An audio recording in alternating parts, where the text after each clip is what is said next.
Pai, do Filho e do Espírito Santo. Amém.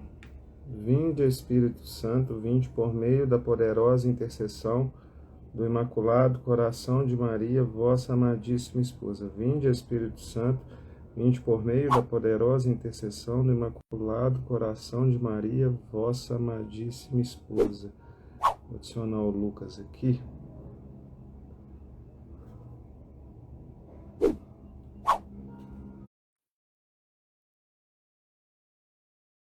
Vou ver aqui, ele já está entrando. Oi, Lucas. Olá, tudo bom? Peraí, Salve Maria, boa noite. Tudo boa bem? noite. Tudo bem? Deixa eu melhorar aqui. Pronto. Tudo bem? Tudo bem, graças a Deus, né? E a gente, creio, não sei se a gente está exatamente nesse tempo cronológico, mas a gente está vivendo tempos urgentes, né? Tempos que a gente pode falar que é fim dos tempos. O fim dos tempos não significa fim do mundo, né? O fim dos tempos é o tempo que Deus, né, na sua infinita sabedoria, ele definiu em lugar às nações. E dentro dessa proposta dessa noite, né, gostaria que você se apresentasse, né, e que a gente conversasse um pouco até dentro, né, do seu trabalho, né, da sua linha de pesquisa, né, você traz para nós as locuções aí do Padre Oliveira, que de certa forma foi um divisor de águas para esse tempo, porque é algo aqui no Brasil, em paralelo uma época que várias coisas estão acontecendo. Eu até acho que ela é muito, parece que é uma profecia que faz muita conexão com aquela profecia de Nossa Senhora das Lágrimas, né, que aconteceu lá em Campinas, na década de 30. Né, passo a bola para você aí e a gente vai ter esse bate-papo aí. Pode ficar à vontade, meu irmão. Seja bem-vindo. Obrigado, é um prazer estar aqui. Bom, primeiro vou começar me apresentando. Eu sou o Lucas Gelásio. Minha formação é na área de comunicação e eu, desde a minha conversão, que durou alguns anos, mas que se concretizou mesmo por volta de 2015, eu comecei a participar de muitos grupos de estudos naquela época, desde um pouco antes. E de repente eu estava organizando grupos de estudos e junto com outros amigos a gente pensou, então vamos fundar um centro cultural em Porto Alegre. E a gente fundou um baseado no Centro Dom Bosco. E ali naquele centro cultural, fundado, a sede começou a funcionar em 2019. Nós, desde então, temos aulas semanais, o Centro São Miguel Arcanjo. E nesse tempo em que nós estávamos ali nos reunindo semanalmente para dividir os nossos estudos entre nós, eu estava comentando sobre os meus estudos a respeito das profecias, que era um dos temas que tinha me chamado a atenção e me levado à conversão. Então,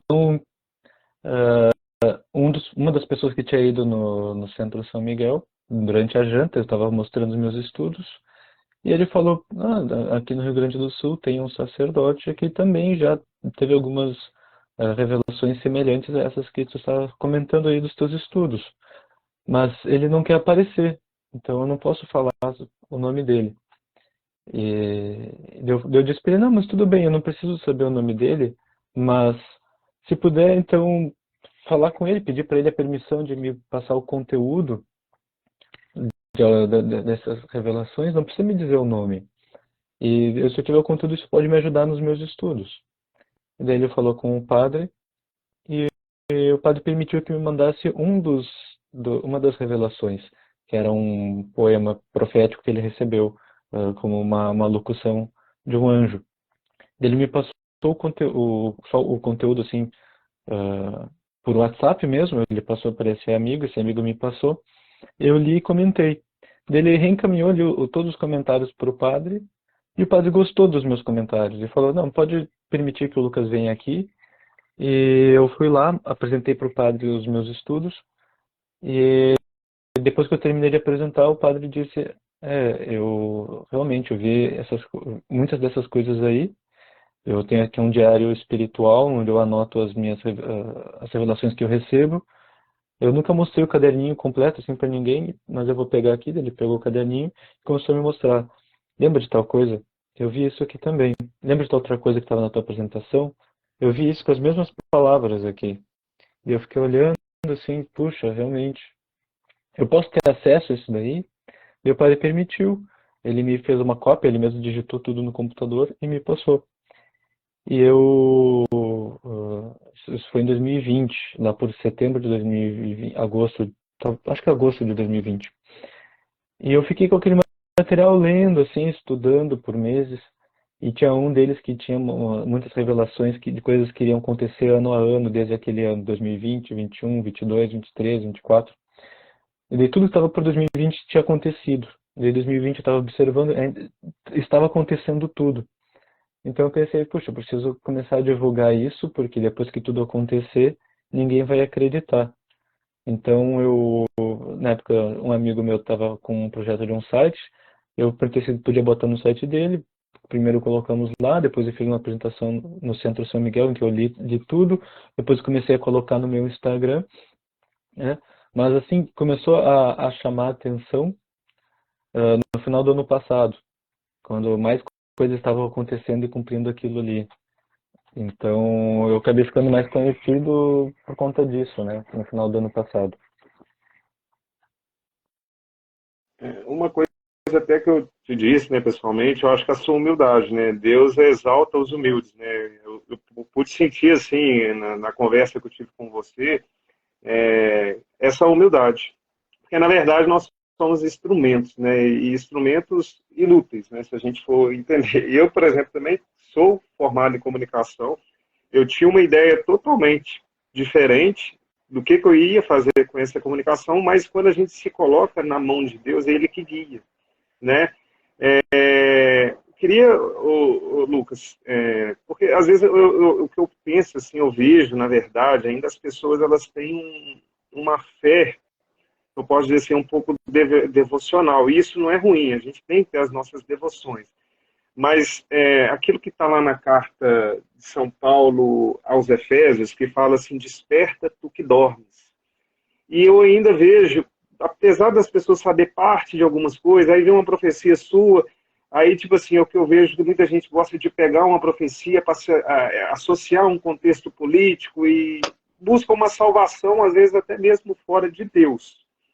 E a gente sabe que as nações elas estão se unindo, né? O que fala ali no Salmo 2, né? As nações conspiram contra o ungido, né? E a gente vê vamos colocar assim, esses caos programados, porque a gente está vendo a Argentina, amanhã daqui a pouco é o Brasil, e também a gente volta lá na profecia de Fátima, né? Que ela fala que, né?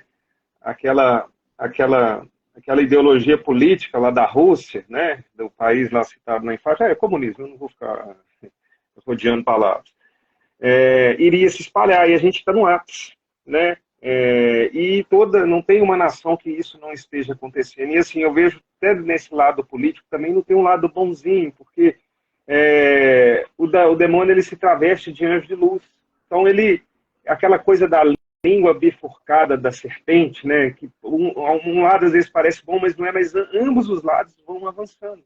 E a gente vive nessa grande tempestade. E eu vejo muita gente ainda, tipo assim, não, mas se entrar o político fulano de tal, não vai acontecer tal coisa. Não.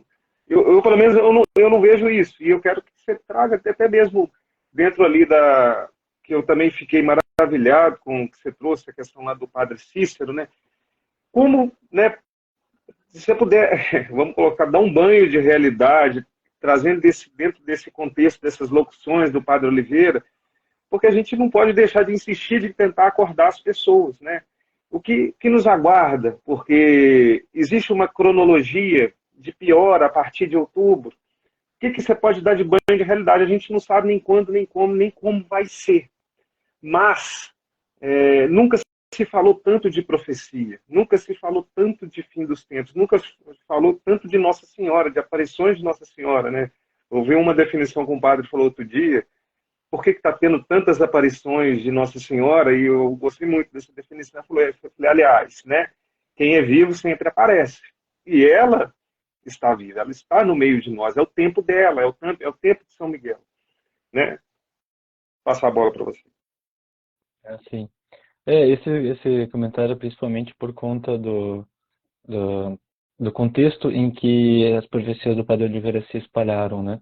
Eu não liguei esse ponto, mas nós damos, nós damos esse nome Padre Oliveira para não apresentar a identidade dele. Ele não quer ser conhecido, ele quer ficar de uma forma mais discreta. A gente não sabe quanto tempo isso pode durar, porque sempre tem gente maliciosa, né, tentando expor os outros, mas ele não quer que o foco seja ele quer que o foco seja a revelação recebida. Então, ele tem tomou essa decisão de não aparecer e eu faço tudo que eu posso para preservar a identidade dele. Até porque a gente sabe que também vai acabar sendo muito perseguido for, depois que ele for exposto, né? Mas, bom, e, e o, o caso do Padre Oliveira começou a ficar mais conhecido porque ali no final do período eleitoral, a bandeira do Brasil pareceu que se manchou de vermelho, conforme estava na profecia dele. Na profecia dele, a bandeira do Brasil, ele viu no período de 2022 a 2023, os 2 anos passando ao mesmo tempo, a bandeira do Brasil manchada de vermelho, caída no chão, no meio da rua, assim, e vinha Nossa Senhora, deixava cair algumas lágrimas na bandeira, no chão ao lado da bandeira, pegava a bandeira, levantava, chacoalhava e limpava a bandeira. E ao mesmo tempo passava os anos 2022 e 2023 nesse momento. E, bom, como o próprio padre interpretou que a bandeira manchada de vermelho poderia ser ou um período de violência ou uma investida forte do comunismo, e por que não as duas coisas, nós, quando vimos o resultado eleitoral, pensamos, puxa, aconteceu isso, né? E, de fato, é assim que eu interpreto. Só que é aquela parte em que pingam as lágrimas de Nossa Senhora, no momento a gente não entendeu aquilo ali como sendo algo muito relevante, porque era 2020, quando a gente teve as nossas primeiras conversas a respeito dessa visão. Mas em 2022, de fato, ressurgiu a devoção de Nossa Senhora das Lágrimas, que tem como promessa vencer o comunismo, se as pessoas rezarem essa Coroa das Lágrimas, né? Até eu tenho ela por perto, mas acho que não está tão perto assim. Mas, enfim, é uma espécie de terço, só que com outro número de contas, e que Nossa Senhora prometeu que ao rezarmos a Coroa das Lágrimas, nós venceríamos tanto o comunismo quanto uma seita que está atrapalhando a igreja desde dentro. O que dá para interpretar que deve ser a teologia da libertação. E ela diz que ainda foi revelado que essa devoção que tinha surgido ali nos anos 30, ela iria desaparecer, como que se acabasse, e depois de um tempo voltaria. E, bom, voltou. Então, parece ter cumprido a profecia, tanto a de 1930, não lembro se é 30 exatamente, mas acho que é, quanto a profecia de 2020 se cumprir em 2022, quando essa devoção voltou. Agora falta ali o final dessa visão, que é a bandeira sendo limpa, só que nós temos que rezar. Não é apenas, agora descobrimos essa revelação, vamos guardar no armário. Não, a gente vai rezar a coroa das lágrimas, a gente tem que ter essa devoção, nós temos que meditar as dores de Nossa Senhora, meditar sobre as lágrimas de Nossa Senhora e oferecer as dores dela para Nosso Senhor. E oferecer as nossas dores também, porque Nossa Senhora em Fátima, ela pediu para que nós fizéssemos atos de reparação. Ela ensinou os pastorinhos a fazer atos de reparação. Ela exortou eles a fazer e ainda disse, ó, se vocês estão fazendo bem aqui, vocês estão fazendo mal ali, vocês não precisam fazer tal coisa, é melhor quando fazem tal coisa. Então, quando ela falava com os pastorinhos, ela estava falando com todos nós, porque eles deixaram para a gente esses ensinamentos. Então, é importante que nós saibamos fazer a reparação, saibamos fazer penitência e rezar, pedindo para que Nossa Senhora venha em nosso socorro. Porque se foi mostrado isso, e ela falou disso mais de uma vez, e tem outros casos em que ela falou sobre isso, é porque ela quer vir-nos em nosso socorro. Nossa Senhora quer socorrer o Brasil. Mas a gente tem que pedir. Ô, Lucas, me vem uma passagem aqui que está lá no livro de Daniel, no capítulo 12, versículo 1, que fala o seguinte: Naquele dia se levantará Miguel, o grande príncipe, que se apresenta em favor dos filhos do teu povo. Será um tempo de angústia tal como jamais houve, desde que as nações começaram a existir, até aquele tempo. Naquele tempo será salvo o teu povo, todo aquele que for achado inscrito no livro. Né? Por que veio essa passagem? Eu gostaria, de fazer uma partida nesse contexto. Eu não sei o que vocês estão sentindo aí, mas para mim talvez é uma das quaresmas de São Miguel mais pesada. Desde quando começou a falar-se de quaresma de São Miguel, eu nunca passei uma tão pesada. E até dentro dessa questão, como se diz, quando se revelou ali, no período eleitoral, reparem, gente, o tempo de novembro está voando, né? Vamos colocar assim, a gente está falando sobre o tempo antes da live, né, Lucas? Mas assim, se você olha uma hora, é 20 minutos, no que a gente estava acostumado. Tipo assim, a gente não consegue fazer nada. Um dia você começa a trabalhar, você já está indo embora, porque o Senhor também nos disse que se Ele não apressasse esse tempo, a gente não iria suportar.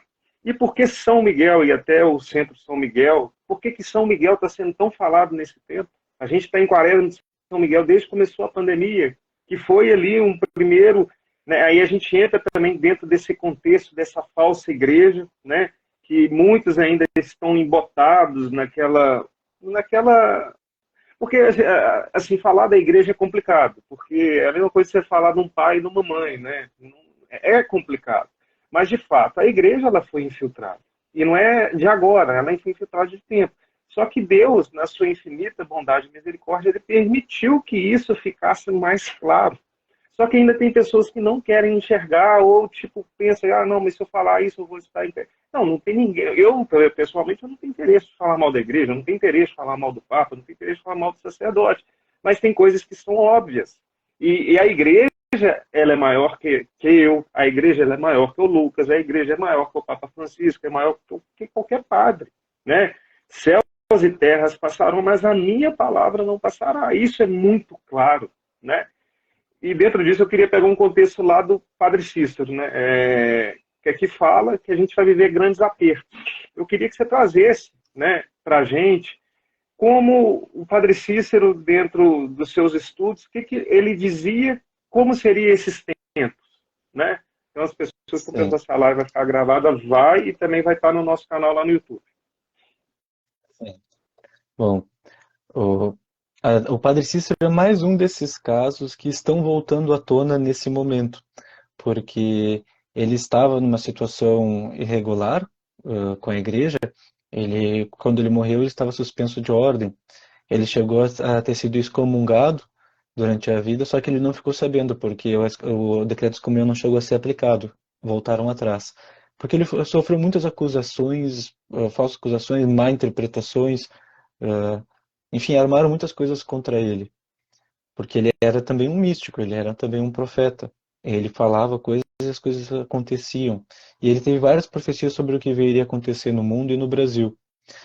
E foi tão perseguido que muita gente até hoje pensa que ele não era um católico, que ele era herege, que ele era bruxo, enfim, tem muitas acusações contra ele, que ele era desobediente, mas a igreja já redimiu ele, já estudou o caso e aboliu todas as acusações contra ele.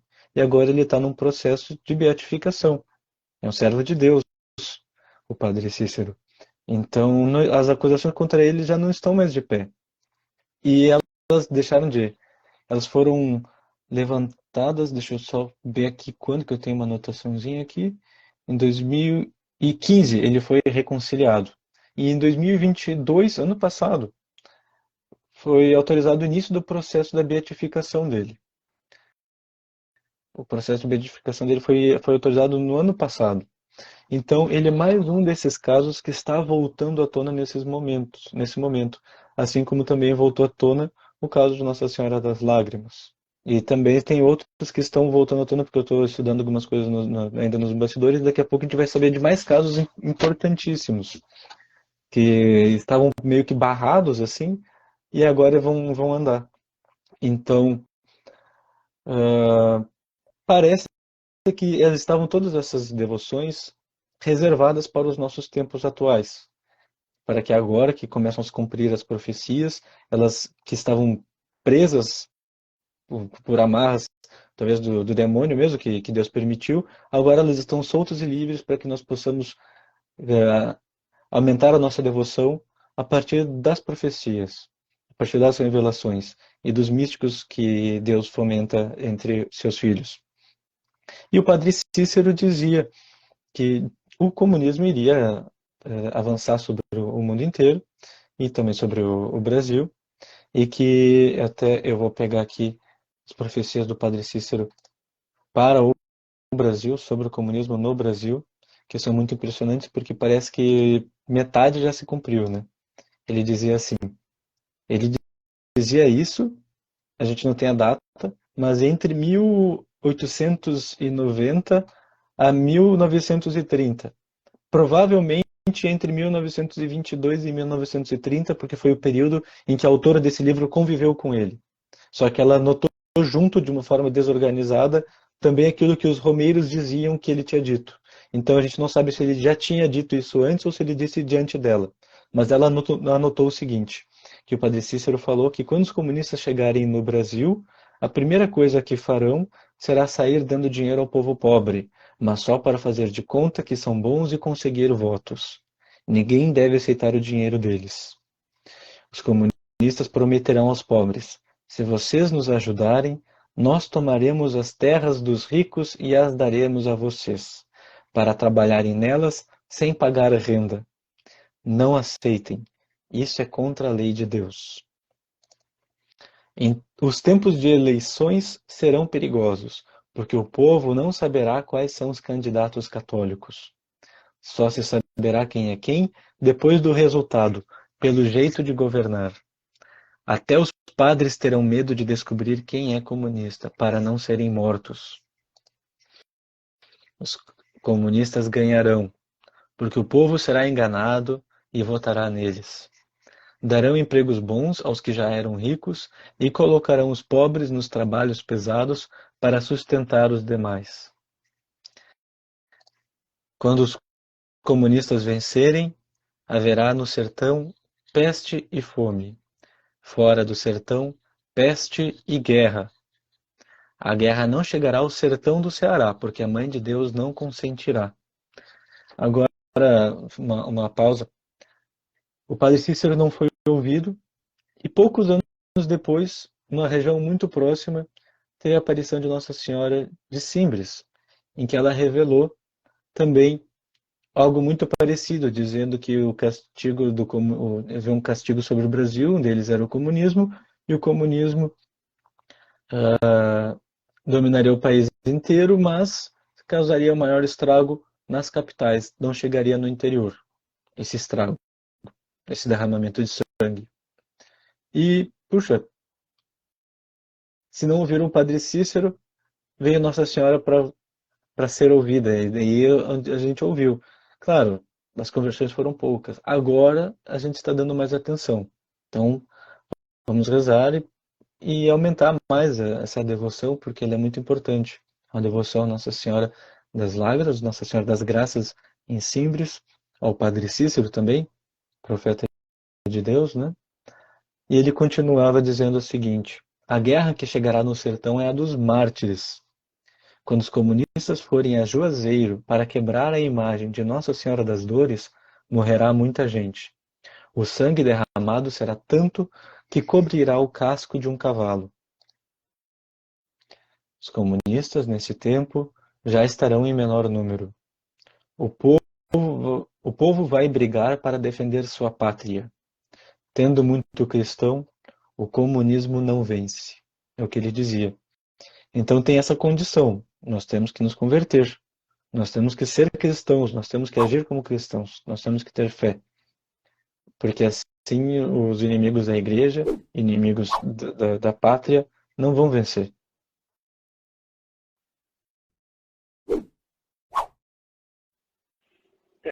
A gente vê, assim, a gente viu a criação de vários grupos, né, inclusive esse aqui, né, a Legião Acústica, era uma missão que começou no tempo de pandemia, né, e, tipo, a gente tinha um grupo de oração na paróquia e tudo começou a ser proibido e, assim, dentro de uma direção do Espírito Santo, eu fui vendo que a gente não ia ter abertura para a gente pregar livremente nas paróquias, até porque as paróquias, elas quando a gente fala que foi infiltrado, né, então foi um plano muito forte, né, dentro dessa questão da teologia da libertação, ela montou toda uma estrutura política. E essa estrutura política hoje, ela se dá através das pastorais. As pastorais, elas são como se fosse um puxadinho do PT ou desses partidos de esquerda. Elas estão ali para não falar de Jesus, estão ali para falar de justiça. E lógico, a igreja, ela tem a sua doutrina social. A igreja, ela nunca virou as costas para o pobre, mas essas pessoas, como diz o padre Cícero, elas não estão preocupadas com o pobre. O patrono deles é Judas, Judas Iscariotes. Judas não estava preocupado que Jesus estava gastando dinheiro com perfume de alabastro ali, ele estava preocupado com o dinheiro que podia estar indo para o bolso dele. Né? Então, eles... Porque, tipo assim, cria-se uma doutrina, que ela já está bem enraizada, a questão de você não ensinar a pessoa a pescar o peixe, mas você dá o peixe ali para ela. Isso enraizou, né? E isso se espalhou. E hoje a gente vê uma humanidade de joelho. E um outro ponto, quando você fala que a partir de outubro de 2023 ia começar a ter essa piora, na profecia ali do Padre Oliveira já se fala de guerra. Né? Como foi isso? Porque você escreveu ali, mas eu creio que ele possa ter te dado mais detalhes. Assim, qual que foi o seu discernimento? A partir desse cenário, porque hoje a gente já vive uma guerra, né, biológica que está se estendendo e arrastando até hoje as consequências dela. Isso se refere a uma locução que ele teve de Nossa Senhora de Fátima no dia 17 de junho, que é, se eu bem me lembro, o dia do Imaculado Coração de Maria. Ele teve essa locução de madrugada, ele acordou, sentiu uma intuição muito forte de ir até a capela, chegou na capela, começou a receber uma locução, pegou o caderninho e escreveu. Essa locução, ela... Agora não me lembro quantas páginas ela tinha no papel que ele mesmo me mostrou, mas mais ou menos um terço dela tinha sido pedido para ficar entre parênteses. Nossa Senhora, na hora de falar, ela disse, ó, abre parênteses. Ela falou e depois ela fecha parênteses. E daí, depois que acabou a locução, ela disse, o que está entre parênteses, falando para o padre, né, mostra apenas ao Lucas e mais duas testemunhas. Então eu só divulguei aquilo que não está entre parênteses, aquilo que está fora dos parênteses. Então eu sei algumas coisas a mais, mas Nossa Senhora não disse quando que a gente pode divulgar, então eu, obviamente não vou citar.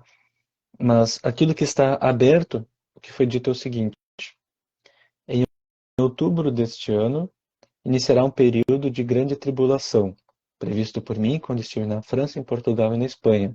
Nessas três ocasiões, falei acerca da causa dessas tribulações. Essas são as palavras de Nossa Senhora, de quando ela esteve na França, La Salette, em Portugal, Fátima, e na Espanha, Garabandal. Porque foram três aparições que falaram das causas das tribulações. Em Fátima teve outras aparições, só que não falaram das causas. Então ela continua dizendo: estejas preparado, sobretudo espiritualmente, pois esse período não virá de modo estrondoso, mas será gradativo e se espalhará lentamente pelo mundo todo. A guerra iniciada aumentará, como viste anteriormente. Haverá secas, grandes tempestades e terremotos em vários lugares do mundo. Mas, como disse meu divino filho, quando ouvires tais rumores, não temas. Então, daí depois ela começa a exortar ao uso dos sacramentais, da orientações espirituais, exorta a coragem, né? Ela diz ainda, depois de falar dessas tribulações, ela diz que no dia 13 de outubro ela vai dar ao padre um sinal, como ele pediu. Ele tinha pedido para ela um sinal para uma coisa privada e ela falou, eu vou te dar o sinal como pediu. E por isso ela tinha mostrado para ele essa data previamente. É que antes de receber essa locução, ele estava recebendo algumas intuições que ele não estava conseguindo ligar os pontos. Então, nessa locução, tudo foi ordenado. Então, ele estava recebendo uma data e ele não sabia por quê. Daí ela explicou: dia 13 de outubro, vou te dar um sinal, como me pediu. E por isso te mostrei essa data. Recebi de Deus a missão de guardar, com os santos anjos que o Senhor colocou a meu serviço, todos aqueles que entregarem a mim suas vidas. Então, esse aqui é também um convite a que nós nos consagremos a Nossa Senhora. Vamos fazer o ato de consagração a Nossa Senhora. O método de São Luís Maria Grignon de Montfort, ele é muito conhecido, as pessoas podem procurar. Consagração à Santíssima Virgem, São Luís Maria. Vão encontrar com certeza como fazer isso. Tem uma forma mais longa de fazer, que demora um ano, e tem uma forma mais curta também. As pessoas podem escolher de que forma vão fazer. E ela continua: haverá grande devastação vinda da Rússia, instigada pelo dragão infernal. Isso causará danos ao mundo todo. Tu, porém, não temas. Este é o tempo oportuno para a santidade. Recorda-te que os grandes santos surgiram nos momentos de grande escuridão. Os tempos de tribulação, sobretudo este, não devem ser enfrentados com medo e covardia, mas com amor e coragem. Então, ela exorta ainda a não ver esse momento de tribulação como um momento de fuga, mas como um momento de coragem, que na verdade é um momento de santidade. Sempre que surge um momento de tribulação na história da Igreja, na história da humanidade, Nosso Senhor, o Espírito Santo, fomenta ali também santos. E é porque é um momento oportuno para a santidade. Nós buscamos muito os bens materiais nos tempos de paz e acabamos nos desviando da fé. E quando a gente vê que os bens materiais são tão efêmeros que podem sumir de uma hora para outra, e até a própria vida pode sumir de uma hora para outra, a gente começa a dar mais valor àquilo que é espiritual. E assim como o ouro e os metais são purificados pelo fogo, a nossa alma também. Nossa alma sai mais pura se a gente souber viver um momento de dificuldade, um momento de sofrimento, se a gente conseguir oferecer a Deus, conseguir ligar a Deus os nossos sofrimentos, então a nossa alma vai se purificar e nós vamos estar mais próximos dele. Nós vamos ver que esse momento, apesar de ter sido difícil em sentidos materiais, sentidos espirituais, pode ter sido justamente o melhor momento da nossa vida, porque foi o momento que a gente se uniu de uma forma mais perfeita a Deus. Então, apesar de toda a tribulação que está vindo, a gente não tem que ver isso com o pessimismo mundano. A gente tem que ver isso de uma forma espiritual. A gente tem que ver isso como uma oportunidade de santidade. É dentro do que você disse. Eu queria trazer uma passagem aqui em Romanos 8. Eu sei que você recentemente passou por uma situação delicada, né? Você teve a perda da sua mãe, né? E, e eu sei que, bem, eu não perdi a minha, né? Mas eu sei que não é fácil. E a gente vai viver um momento de perdas. A gente teve uma ideia do que aconteceu. Só que essas coisas irão continuar acontecendo, né? Talvez numa escala maior. Lá em Romanos 8:18 vai nos dizer o seguinte: eu penso que os sofrimentos do tempo presente não têm proporção com a glória que há de ser revelada em nós. De fato, toda a criação espera ansiosamente a revelação dos filhos de Deus, pois a criação foi sujeita à vaidade, não por seu querer, mas por dependência daquele que a sujeitou, na esperança de que a própria criação seja libertada da escravidão, da corrupção, em vista da liberdade, da glória dos filhos de Deus. Com efeito, sabemos que toda a criação até o presente momento está gemendo como que em dores de parto. E não somente ela, mas também nós, que temos as primícias do Espírito. Gememos em nosso íntimo, esperando a adoção filial, a redenção de nosso corpo. Na esperança que fomos salvos. No entanto, uma esperança que se vê não é mais uma esperança como pode alguém esperar o que já vê? Se todavia esperamos o que não vemos, é porque aguardamos com perseverança, né? Então a gente vive esse momento, né? Profecias, a gente vai fazendo conjecturas e Nossa Senhora, ela é muito didática, né? Interessante, porque uma profecia vai fazendo conexão com a outra, ela ressuscita uma devoção e ela vai em meio a tantas dificuldades, porque até uma palavra que você disse, né? Porque se tiver cristão, não vai ter esse avanço esperado, ou vai ser mais difícil, né? E não existe cristandade sem luta, minha gente. Não existe cristandade sem sofrimento. Esse cristianismo light, que o Padre Léo falava muito, né? Esse cristianismo, que é até servo de Deus, né? Padre Léo, é um cristianismo falso. É um cristianismo que está preparando a igreja, né, que a gente sempre conheceu, mas é uma falsa igreja. É uma igreja que está cheia de impostor, cheia de padre fantasiado de batina. Foi ordenado, teve todo o processo, mas assim, deixou o diabo tomar o coração deles. E é por isso que a gente vê tanta confusão. E Deus permitiu essa confusão. Deus quis que tudo se tornasse, até das coisas ruins, a gente pode tirar coisas boas, que é exatamente o tempo que a gente está vivendo, né? Então, passo para você falar um pouco dessa questão, até porque você viveu essa questão pessoal. Sim. E eu acredito, como foi a perseguição? Você teve perseguição depois que você começou a divulgar essas locuções, a missão sua? Sim. Como tem sido? Sim. Não, a perseguição, eu costumo não dar muita atenção. Mas sim, sempre tem um chato em algum lugar, né? Mas também eu percebi que também começaram maiores provações, maiores purificações pessoais também, né? Assim que eu fiquei mais conhecido, não sei se chegou a completar 10 dias, poucos dias depois, acho que uma semana talvez, veio num dia a notícia que minha mãe estava com câncer, e no dia seguinte que meu pai estava com câncer. Minha mãe acabou falecendo agora no dia 8 de agosto. Mas meu pai, o câncer não evoluiu, graças a Deus. E eu pude acompanhar minha mãe no hospital nos últimos dias da vida dela. Fiquei 23 dias como acompanhante no hospital, dormindo lá todas as noites. E pude ter experiências muito bonitas ali com ela, e numa busca por crescimento espiritual e por ajuda espiritual, assistência espiritual para minha mãe. E deu para tirar muitas lições muito boas dali. E, e acho que a principal lição que a gente tem que buscar em momentos de adversidade é a do amor à vontade de Deus. Que a gente só vai saber amar a vontade de Deus quando a vontade de Deus não for a mesma que a nossa. Porque se forem iguais, a gente não vai conseguir, a gente vai amar a nossa vontade, em vez de amar a vontade dele. Então, nos momentos de maior dificuldade, das tribulações, tudo aquilo que está por vir, as catástrofes, doenças, guerras, busquem nesses momentos mais difíceis. Continue rezando, pedindo para que tudo seja aliviado, obviamente, mas sempre ofereçam a Deus assim, como ele mesmo rezou no Horto das Oliveiras.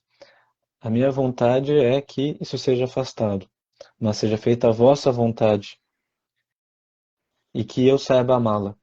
Essa é uma boa oração que a gente tem que fazer.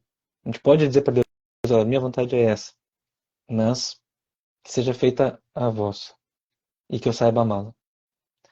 Porque a gente começa, quando a gente une os nossos sofrimentos com os de Deus, a gente começa a meditar a paixão de Cristo, começa a colocar um sentido espiritual para as nossas dores, ou seja, a gente começa a oferecer as nossas dores por alguma intenção. Deus aceita as nossas orações com muito gosto, aceita a nossa oferta com muito gosto e nos dá também muitos consolos. Deus nos consola de muitas formas. E ele dá aquilo que a gente pede, mesmo que não seja o pedido, por exemplo, da cura física, ele vai dar alguma cura espiritual ali. Ele vai nos dar um consolo e vai nos, se a gente pede para que a gente ame a vontade dele, ele vai nos trazer isso. E esse vai ser um bem muito maior, essa união com Deus é um bem muito maior do que o bem material que a gente estava pedindo. E, e até no caso da minha mãe, a certeza da salvação dela, para mim, é 100%. Ela teve toda a assistência sacramental ali, mais de uma vez. Ela, depois até conversando com os místicos, a gente trouxe mais confirmações positivas a respeito dela. Então foi o melhor momento para ela, foi aquele. O melhor momento para partir foi aquele, em que teve toda uma preparação anterior. Até mesmo muito momento de despedida mesmo da família. Então foi no fim a vontade de Deus ela é melhor do que a nossa, né? Então, mas agora voltando ao tema, bom, as confusões, as tribulações que vão vir envolvem não apenas as dores físicas, materiais, doenças, mas também a confusão. E o tema da nossa live, a falsa igreja, é um desses elementos. A confusão de nível espiritual vai ser muito grande. Muitas coisas vão acontecer dentro da Igreja Católica. E, na verdade, se a falsa igreja não é dentro da igreja, é paralelamente à Igreja Católica. Muitas coisas vão acontecer que vão ofuscar o brilho da igreja, vão, como diz Nossa Senhora de La Salette, vão eclipsar a igreja. A igreja, ela tem seu brilho, mas se alguma coisa passa na frente, ela parece que parou de brilhar. Não é que ela parou de brilhar, é que tem alguma coisa escura na frente. Então, o que vai acontecer com a Igreja Católica é isso, uma falsa igreja escura vai passar na frente da verdadeira igreja radiante. E as pessoas vão confundir as duas e vão achar que a verdadeira igreja, na verdade, é aquela falsa. E aquela falsa não vai ter brilho. E essa falsa vai ensinar coisas erradas, e essa falsa vai se passar pela verdadeira e vai ensinar as pessoas o caminho da perdição e não da salvação. Então, quando acontecer isso, de uma forma bastante explícita, porque até agora a gente vê ela sendo construída pelas ambiguidades, quando chegar o momento em que não vai ter mais ambiguidade, vai ser tudo explícito, nós vamos ter certeza. O joio e o trigo foram separados. Porque tem essa promessa de que enquanto o joio e o trigo são muito idênticos, quando eles são brotos, eles são iguais, nós estamos num momento de ambiguidade, nós não sabemos qual é o joio e qual é o trigo. Então, o que Deus ensina, o que nosso Senhor Jesus Cristo ensina na parábola do joio e do trigo? Enquanto estão iguais, não é hora da ceifa. Vamos deixar crescer. Quando crescer e ficarem diferentes, é porque chegou a hora de passar o ceifador. Então vai passar o ceifador e vai colher toda a plantação e vai separar o joio do trigo. E o joio e o trigo ficam diferentes depois, no momento da ceifa, porque o joio ele é vazio e o trigo ele é cheio. Então, o trigo, depois que cresce, ele se curva. E o joio continua assim. O trigo ele tem peso porque ele está cheio. O joio é vazio. Então a gente consegue diferenciar o joio do trigo quando a planta já está madura. Porque o trigo se curva, assim como a verdadeira igreja também se curva diante de Deus. E a falsa igreja não vai se curvar. A falsa igreja vai desobedecer. A falsa igreja é de Satanás. Os demônios são sempre representados com os joelhos virados para trás, porque eles não se curvam diante de Deus, né? Então, é por isso aquelas patas de bode que tem nos desenhos dos demônios. Então essa falsa igreja ela está profetizada em muitas profecias dos santos e místicos, mas também nós podemos perceber isso no livro do Apocalipse, em outras passagens apocalípticas do Novo e do Antigo Testamento, e que, só que, claro, às vezes de uma forma mais simbólica, né, vem muito o, o, a importância da interpretação aqui, e cada autor pode interpretar de uma forma diferente, mas eu interpreto muitas passagens como sendo referências a essa falsa igreja. Inclusive, eu vejo a falsa igreja como sendo a prostituta da Babilônia, que está no livro do Apocalipse, porque ela se senta sobre as sete colinas, né? E Roma é a cidade das sete colinas, e Então, tem profecias como a de Nossa Senhora de La Salete que fala: Roma perderá a fé e se tornará a sede do anticristo. Tem profecia como São João Bosco que diz: vi o Papa saindo de Roma. Tem aparições de Nossa Senhora de Garabandal que fala que depois de um momento que o Papa fizer uma viagem para a Rússia, ele depois não vai conseguir ficar em Roma. Tem profecia da Beata Ana Catarina Emmerich, de um Papa com muita dificuldade, dificuldade não, com muita tentação de sair de Roma, de deixar o Vaticano. E de sair por estar recebendo ameaças, recebendo pressão, e inclusive no momento que a Beata Ana Catarina Emmerich vê o Papa tendo que tomar a decisão de sair de Roma, a igreja está pegando fogo e ele parece não se importar. Então, nós temos muitos elementos aí que a gente poderia observar também nos dias de hoje, porque tem toda essa ambiguidade, todo esse dilema hoje. Por que o Papa deixou acontecer isso? Por que o Papa permitiu aquilo? Por que o Papa nomeou uma pessoa? Por que o Papa nomeou outra? E ele está prestes a fazer essa viagem para a Rússia. Já tem possível data, né? Eu me fugiu agora, mas se eu bem me lembro, ou é dia 20. É que assim, está em sites de rumores, um site russo, mas uma agência TASS, ela é bastante conhecida. Na verdade, ela é bastante conhecida lá na Rússia, só que eu não encontrei a fonte original em russo, não encontrei. Mas eu encontrei traduções. E tinha mais de uma tradução, umas dizendo que o Papa vai, outras dizendo que o Papa vai mandar um, um representante, então está meio ambíguo. Mas esses sites que fazem esses comentários estão dizendo que o Papa está por passar pela Rússia durante a viagem para a Mongólia, ou na ida ou na volta. E eu, se eu bem me lembro, talvez dia 29 de agosto, ou dia 31 de agosto, alguma coisa assim, dia 28 de agosto a ida, e a volta já é no início de setembro. Se alguém aí souber aqui nos comentários. Aqui, ó, alguém comentou. Obrigado, Alexandra.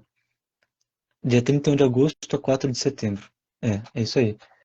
Então, ele está por ir na primeira data, 31 de agosto, e voltar nessa outra data, dia 4 de setembro. Então, daqui a uma semana. Se ele realmente for nessa viagem para a Mongólia, então as profecias podem já se cumprir. E se o Papa não voltar para o Vaticano, por qualquer motivo que seja, o que dá para interpretar a partir das profecias é que ele ainda vai continuar como Papa, mas escondido. Se o verdadeiro Papa está escondido e não renunciou e não houve nenhum tipo de renúncia, só a renúncia seria válida. Se ele não renunciou, então ele ainda é Papa. Se ele não morreu, né, ele ainda é Papa. E se nomearem um outro Papa ao mesmo tempo, esse outro Papa não é um verdadeiro Papa. Esse outro Papa é um falso Papa, é um antipapa. Ao verdadeiro Papa está prometida a assistência da infalibilidade do Espírito Santo quando ele se pronunciar daquelas formas já muito bem explicadas pelo magistério da Igreja. Então, quando o Papa age em determinadas questões, de determinadas formas, ele é infalível. Então, a Igreja está assegurada de não mudar nessas questões. O Papa ali até pode cometer ambiguidades, pode até falar uma coisa errada em algumas ocasiões, assim, mas são ocasiões que não têm solenidade, são ocasiões mais rotineiras. Um Papa pode se atrapalhar, pode realmente estar errado, né? Mas ele não pode cometer erros naquelas proclamações infalíveis, entendidas como infalíveis, as proclamações ex cathedra. Então, para que aconteça alguma mudança aparentemente substancial na igreja, não pode acontecer isso com o verdadeiro Papa, porque o verdadeiro Papa não vai fazer isso. Até o pior dos papas, na hora de fazer uma proclamação ex cathedra, ele vai receber ali uma assistência do Espírito Santo e não vai falhar, não vai errar. Mas um falso papa, quando chegar para fazer uma falsa proclamação, ele só vai estar fazendo teatro, ele não vai ter assistência do Espírito Santo. Então, ele vai poder enganar as pessoas de que a doutrina da igreja mudou. Ele vai poder ensinar uma falsa doutrina dizendo que é infalível. Ele vai poder mudar os dogmas da igreja dizendo que tem esse poder. Mas ele não tem esse poder, porque é um falso papa, obviamente. Então, nós temos que ficar muito atentos, porque agora em outubro vai começar o sínodo da sinodalidade, que promete fazer mudanças mais substanciais na igreja. E se antes de outubro nós já tivermos outro papa, ou pior, não tivermos papa nenhum, eles vão ficar muito à vontade para fazer tudo aquilo que eles quiserem. Os maus, né, os ímpios que querem mudar as coisas na igreja vão ficar muito à vontade. Então, vamos ficar atentos a isso. O nosso Papa é o Papa Francisco, e mesmo que a gente não entenda o motivo de ele fazer algumas ações e algumas declarações, ele segue sendo o Papa, nós temos que rezar por ele, fazer sacrifícios por ele. No momento que a gente está na igreja, a igreja nunca flertou tanto com o mundo, né? Cada época é dado algum nome, né? Aqueles que atacam a igreja, né? Os mais famosos recentemente são os globalistas, né? Os istas, né? Do nosso tempo, os ismos, né? E a igreja nunca fez tanto acordo, nunca aceitou tanta coisa, né? E a igreja, de fato, ela não precisa fazer acordos, mas ela tem feito concessões, né? Num remédio que eles mandaram o povo tomar no tempo da pandemia, com células abortadas, aí vem o nosso pontífice fala que aquilo ali era moralmente aceitável e que era questão de ética. Eu não vou entrar nesse meandro, mas eu falo assim, dando um exemplo de acordos que a igreja fez, mas a igreja nunca fez acordo na história. E Satanás, as trevas não têm amizade com a luz. Por mais que a gente vê muitos desses políticos americanos, que a gente sabe, né, quais são né, não só os americanos, mas assim, né, do Partido Democrata Americano, Bill Clinton, filho do George Soros, essa turma toda frequentando ali o Vaticano. Parece que está tendo uma amizade, mas nunca vai existir amizade entre luz e trevas. E esse momento, talvez, dessa viagem, a gente viu um caminho todo preparado, nunca se elegeu tanto cardeal, que os cardeal que estão sendo eleitos aí, eles não têm capacidade nem para ser síndico de prédio, vai me desculpar, eu não sei como eles foram ordenados sacerdotes, porque principalmente, né, não vou entrar no detalhe, mas, por exemplo, o prefeito da Fé agora, né, o Chuchuco lá da Argentina, nem nome o pessoal tem direito, mas foi eleito e assim está vindo uma outra Laudato Si, né, num tempo de muita confusão, de muita pobreza, né, e a gente vê, por exemplo, aqui no Brasil, eu não sei se vocês estão sabendo, uma lei que eles fizeram agora, por exemplo, se um mendigo armar uma tenda em frente à sua casa, você não pode retirar ele mais de lá, só com ordem judicial, ou seja, do passeio da sua casa para dentro da sua casa é um pulo. Tem uma vaga aí, um quarto, só, né? Aí entra na questão do comunismo. Né? Se tiver um quarto vazio, vai entrar para sua casa. Enfim, eles estão criando uma estrutura enorme, utilizando a igreja. Você não vê ninguém querendo mudar a doutrina lá do Edir Macedo, daquele Valdomiro do Chapelão lá. Eles querem a igreja católica, porque aqui está a verdadeira igreja. Então, eles infiltram de todas as formas. É igual parasita no nosso corpo, né? Você não toma um remédio verme, aquilo ali vai expandindo de uma tal forma, e é esse exato momento da história que a gente está, né? Padres que foram ordenados num processo correto, mas que, assim, estão ali por qualquer outra coisa, menos pela causa de Deus. O reino deles é desse mundo, que é totalmente o contrário do que Jesus pregou. O meu reino não é deste mundo, mas eles acreditam que eles vão fazer justiça política aqui, né? E não é só Brasil, e a gente vê esse avanço dessa mentira, dessa falsa igreja em todos os lugares do mundo. Não sei se vocês estão sabendo, mas lá no México, eles já pediram uma autorização para celebrar a missa no modo maia. O que os maias faziam? Sacrificavam crianças, né? E Sim. aqui no Brasil vai ser, lá, vamos colocar a doutrina mais perto deles. Aqui no Brasil é muito ligado a essa questão da matriz africana, né? O cara vai na missa no domingo e vai tomar um passe na segunda-feira. Então, esse avanço de querer unir o profano ao sagrado é nesse dado momento da história que a gente está, né? E que causa grande confusão. E a gente tem que ficar do lado da igreja. Gente. Os homens vão passar, os homens vão passar. A gente tem que rezar sim por eles, porque um papa em desobediência, um bispo em desobediência, é um bispo no inferno. Né? Eles até falam que a luz que ilumina, não sei se é São João Maria Vianney, eu não lembro o nome do santo, mas ele fala que a luz que ilumina o inferno é as mãos do sacerdote, porque as mãos do sacerdote são mãos iluminadas. Então, ou seja, quanto mais, e eles falam que o crânio do sacerdote é a escada que sobe para o inferno. Então, são muitos que se perdem. A gente tem que pedir pela salvação. E, lógico, dentro da salvação ainda tem aquela questão do filho pródigo, que estava ali na casa do pai, tinha tudo do bom e do melhor, mas não quis. Ele quis ir lá comer a lavagem com os porcos. Mas o filho pródigo, ele retornou. Né? Então, eu passo para você fazer mais algum comentário, até para a gente finalizar, para não ser... Sim. Na profecia da Beata Ana Catarina Emmerich, ela comenta sobre um tempo futuro em que está sendo construída uma falsa igreja, uma igreja escura, ela comenta assim, e que ela se espanta muito porque ela está sendo construída por seitas que rodeiam a igreja, junto com padres, e que padres estão construindo essa falsa igreja. Ela fica muito espantada com isso, e muito horrorizada. E também ela fica espantada com o fato de que o Papa parecia não se importar com isso, nas palavras dela. Então, realmente, é um motivo de espanto a gente perceber uma impunidade muito grande dentro da igreja, que no passado excomungava, fazia todo um processo jurídico para analisar cada caso, né? Mas hoje em dia parece que eles estão muito livres.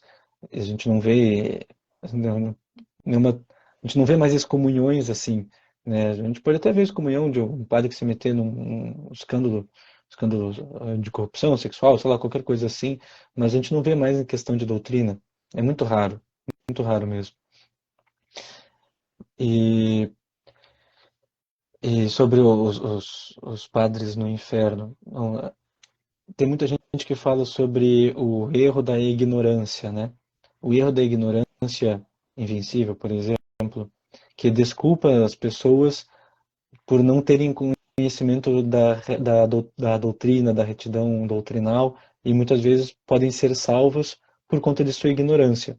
Mas no caso dos padres, a ignorância é culposa. Isso é algo que está no Código de Direito Canônico, que os sacerdotes têm um dever maior de conhecer a doutrina. Então, se uma pessoa simples aí na rua comete algum erro doutrinal, Deus tem muita misericórdia dessa pessoa, porque ele vai analisar ela de acordo com as oportunidades que ela teve de conhecer a verdade.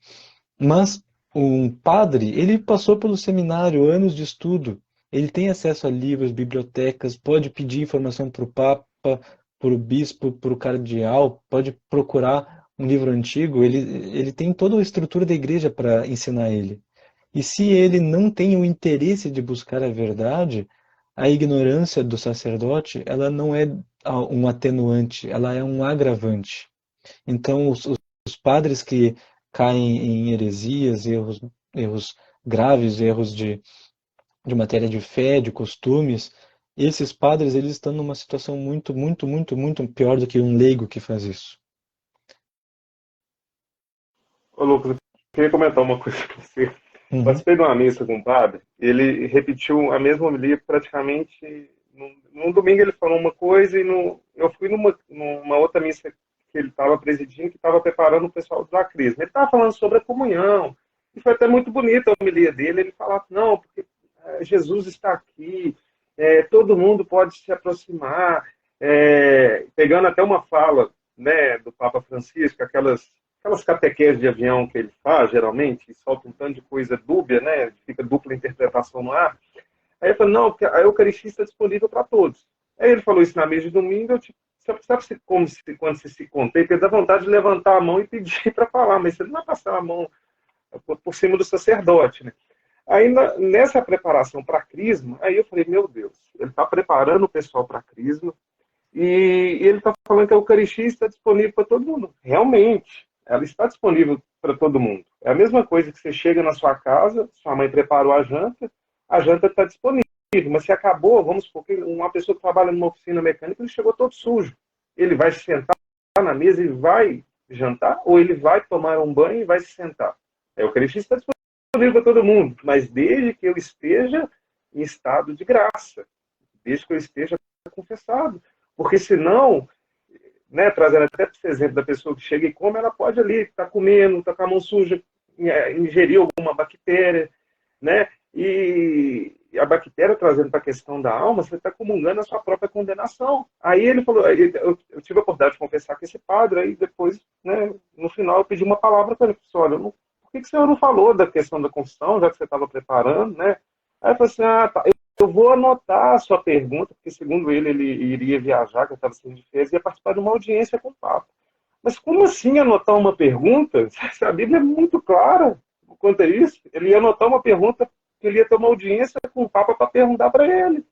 É tipo assim, é de doer o coração. E numa época que a gente tem tanto acesso à informação, a gente, me desculpe o termo da palavra, mas a gente nunca teve pessoas com QI tão baixo.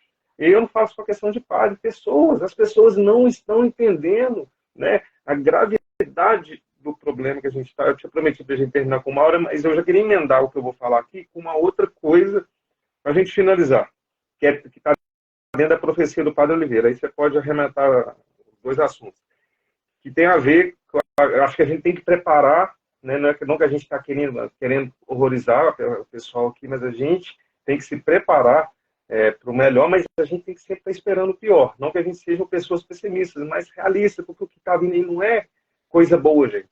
Então, quero pegar um trechinho aqui da profecia do Padre Oliveira, que fala, então vi um grande incêndio no topo do globo terrestre. Eu me perguntava, vai haver uma catástrofe no hemisfério norte?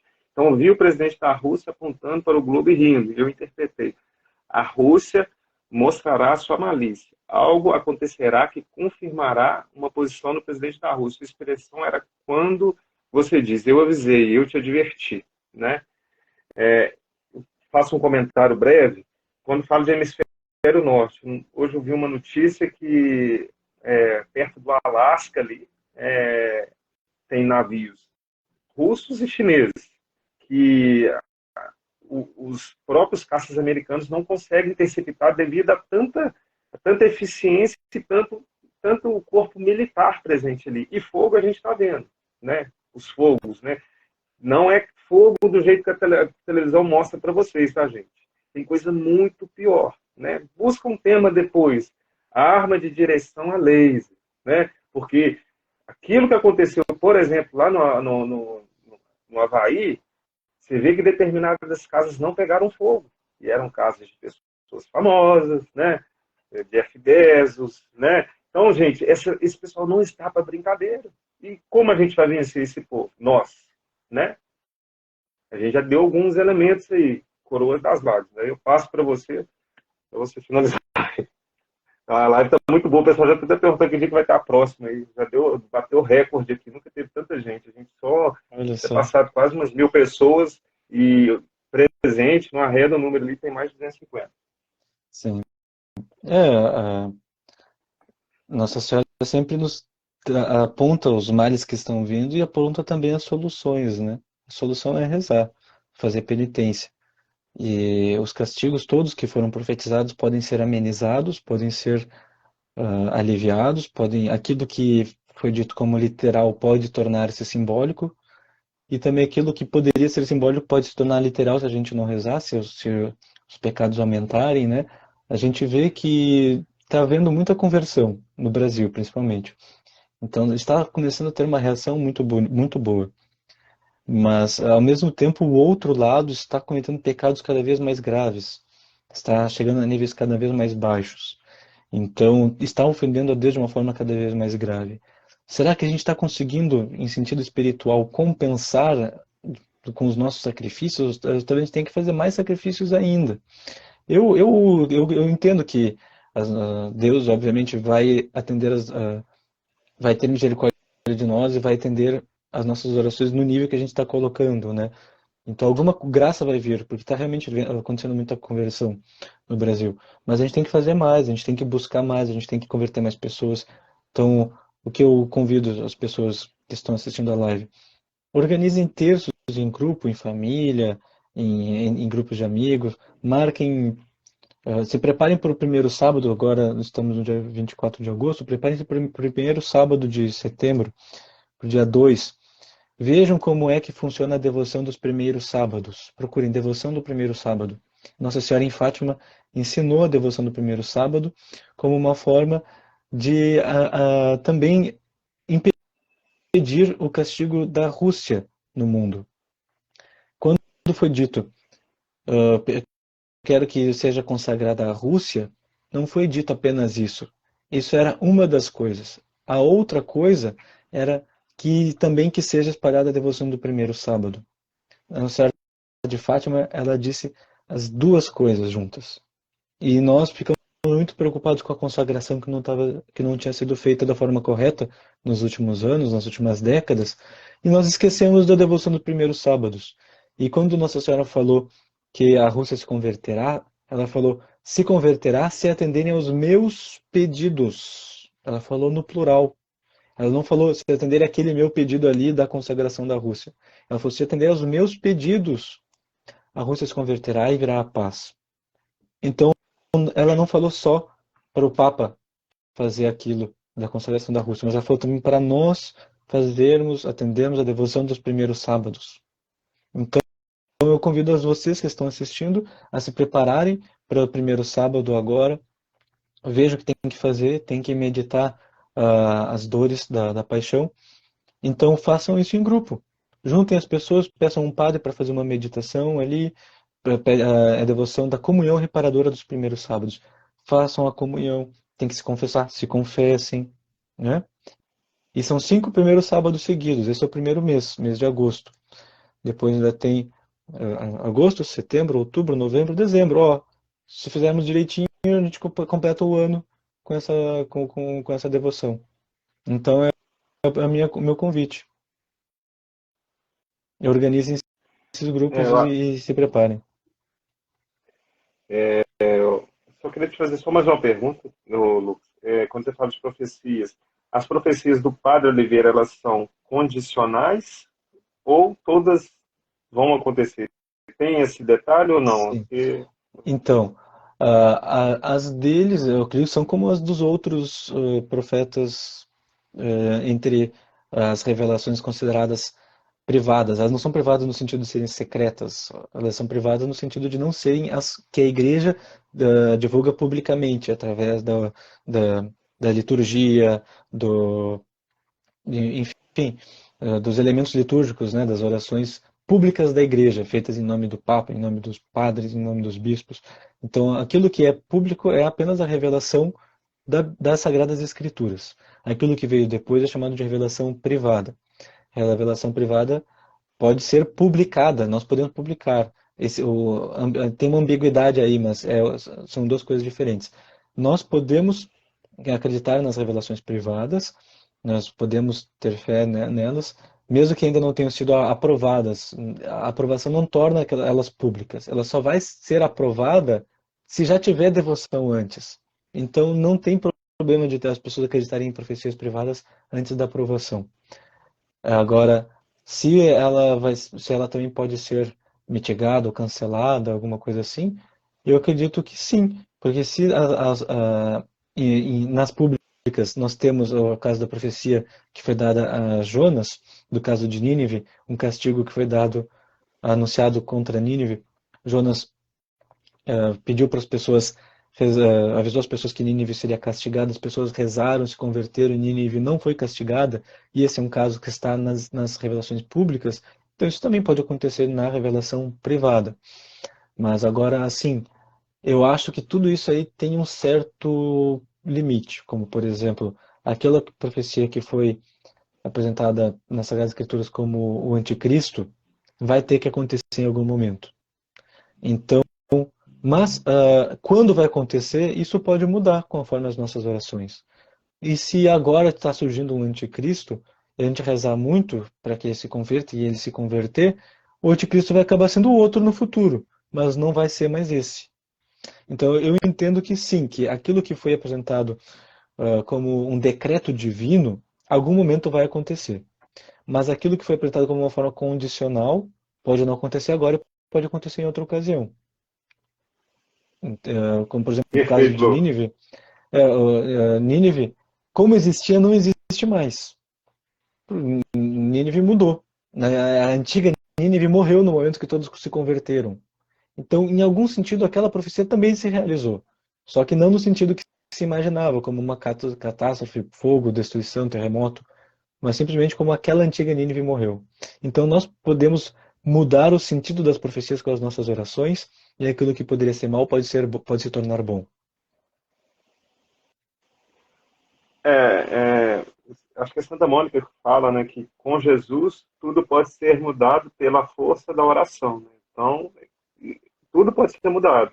Assim, só que a gente vê que a humanidade ela não teve, nunca teve tão ruim, sabe? Acho que é o momento mais perverso que a gente está vendo na nossa história. Mas, lógico, Deus reservou um pequeno resto. Se você for ver lá em Romanos, se eu não estou enganado, 11, ele fala que ele reservou um pequeno resto. E a gente vê em frente às armas, tudo que está por aí, a gente, né, parece que a gente não vai dar conta. Mas quem luta por nós, né, você vê Davi ali em frente ao Golias, Golias era um gigante, né? Quem era Davi, meio metro, magrelinho, perto de um gigante de mais de 2 metros. Mas o que que venceu, né, Golias? A estratégia, né? Ele sabia que tinha poucas possibilidades, mas mesmo magrinho ali, ele estava ali, né? Ele já era pastor, ele já adestrava, ele já fazia todo um trabalho e quando ele foi lutar, ele tinha estratégia. Nós, como ver, com esse pessoal e arma de direção, a laser, a gente não vai dar conta, mas a gente tem o dono do mundo, né? Como Santa Faustina vai falar, né? Ela é filha do rei, o sangue de Jesus corre nas veias dela. Por que, que eles estão profanando, estão querendo cancelar a missa? Porque comungar é um sinal de perigo, viemos para incomodar. Se a gente viver uma vida sacramental, está em dia com Deus, gente, essa vida vai passar. Vai passar, passou para a mãe do Lucas, amanhã vai passar para qualquer um de nós. Sim. Mas eu estando em estado de graça, né, o dia que Deus me chamar, vai ser isso mesmo. Sim. Beleza? É? É, e Deus nos mostra as profecias porque ele não é porque ele quer receber aplausos no momento que as profecias se cumprirem, mas porque, em primeiro lugar, ele quer que a gente reze mais e depois ele quer nos mostrar que ele tem controle sobre tudo. Ele tem tudo sob controle. Quando as profecias se concretizam, a gente sabe, nossa, Deus já tinha avisado que isso ia acontecer. Então ele ainda tem um controle sobre isso. Ele tinha antes, tem agora e continuará tendo controle sobre tudo. E ele tem o poder sobre tudo. Então, se ele permitiu que isso acontecesse, é porque ele sabia que desse acontecimento algum bem vai vir. E ele também prometeu o triunfo do Imaculado Coração de Maria. Depois que tudo isso passar, toda essa grande confusão passar, esse castigo tem fim. Depois do fim desse castigo, vai haver um período de paz, que é o triunfo do Imaculado Coração de Maria, em que nós estaremos unidos a Deus de uma forma mais perfeita do que hoje. Né? Ainda não é a ressurreição geral, mas é melhor do que nós estamos vivendo, ou que estávamos vivendo até agora. Então, eu também vou aproveitar para convidar as pessoas a se aprofundarem nesse assunto. Eu tenho um curso que eu lancei, que já está totalmente publicado. Depois vocês entrem no meu Instagram, ali tem um link em que eu falo sobre essas profecias que eu comentei e muitas outras. E ali eu esclareci muitas dúvidas dos alunos e ainda estou esclarecendo aqueles que entram em contato ali no curso para tirar suas dúvidas. Então, convido a todos aí para serem alunos do curso das Profecias Católicas sobre o Fim dos Tempos. Aleluia. E o Lucas é um excelente professor, né? Eu aprendi muita coisa em aspecto de fé, né? Não conheço ele há muito tempo, mas assim, eu acho que a gente somos poucos, mas a gente, dentro desse pequeno resto, dessa fortaleza que Deus criou, que Deus está unindo pessoas que, né, estão em longa distância, mas que a gente utilize isso para o bem, né? Você que esteve aqui nesse canal hoje, está conhecendo o Lucas, você que através do nosso canal conheceu o Lucas, siga o canal, divulgue para outra pessoa, divulgue essa live, né? Quem ajuda uma obra de evangelização, também tem mérito de evangelizador. Quem fala isso é Santo Agostinho, né? Então, que a gente, nessa pequenez nossa, que a gente possa multiplicar. Eu até convido a vocês, eu vi um pessoal discutindo, tal profecia é falsa, tal profecia é verdade. Não entra para esse espectro, é um conselho, né? Porque o profeta São Paulo vai nos dizer analisar e tudo, retende aquilo que é bom. Então, a gente não está no campeonato. Eu sei que às vezes tem alguns videntes que é mais polêmicos um que o outro, mas assim, analisa toda profecia. Aquilo que não for de Deus vai cair, né? Isso é o tempo, vai cair. Aquilo que não é de Deus vai cair. A falsa igreja vai cair. Só que nesse vai cair vai causar muito estrago, porque nós estamos aqui de passagem para ser cristãos. O batismo é aquele selo indelével, está na nossa alma, né? A gente está marcado, a gente é filho de Deus, né? Todos esses que a gente citou, muitos deles são católicos, que estão no engano, mas ele tem o selo do batismo ali. Eles podem ser filho pródigo? Podem, vamos rezar para eles se converterem. Mas cabe a nós que estamos tendo esse acesso a esse conteúdo único, né? A gente ser firme, né? E ter coragem, né? Não vos conformeis com esse mundo, mas transformai com a sua maneira de pensar e agir, fazendo aquilo que é bom, aquilo que é perfeito e agradável a Deus. O Karl Lacutz fala uma coisa que é muito interessante, e tem que ser o nosso, né, a nossa visão de fé, a Eucaristia é a minha autoestrada para o céu. Se eu estou na vida de comungar, se eu estou buscando viver o sacramento, a estrada sua, a rodovia sua é o céu, né? Você vai chegar, não importa como, não sei a forma, mas a rodovia que vai te levar para o céu é a Eucaristia. Amém, irmão? Amém. Quer comentar mais alguma coisa? Quero agradecer a todo mundo aí que está assistindo, que está comentando, e desejar as minhas orações. Vou rezar por todo mundo que está aqui. E reforçar o convite, preparem-se para os primeiros sábados. Amém. Queria rezar uma Ave Maria pela sua missão, né, por todas as pessoas que esteve aqui, né, agradecer a Deus, né, por essa noite, selar, né, com esse carinho de Nossa Senhora, que é a oração que Deus nos ensinou. Ave Maria, cheia de graça, o Senhor é convosco, bendita sois vós entre as mulheres, bendito é o fruto do vosso ventre, Jesus. Santa Maria, Mãe de Deus, rogai por nós, pecadores, agora e na hora de nossa morte. Amém. Vamos rezar um Pai Nosso também. Pai nosso que estais no céu, santificado seja o vosso nome. Venha a nós o vosso reino, seja feita a vossa vontade, assim na terra como nos céus. O nosso de cada dia nos dai hoje, perdoai as nossas ofensas, assim como nós perdoamos a quem nos tem ofendido. Não os deixeis cair em tentação, mas livrai-nos do mal. Amém. Louvado e adorado seja o nome de nosso Senhor Jesus Cristo, para sempre seja louvado e adorado. Nós estivemos unidos e sempre estaremos reunidos. Em nome do Pai, do Filho, do Espírito Santo. Amém. Salve José, salve Maria. Viva o Beato Carlos. Até a próxima.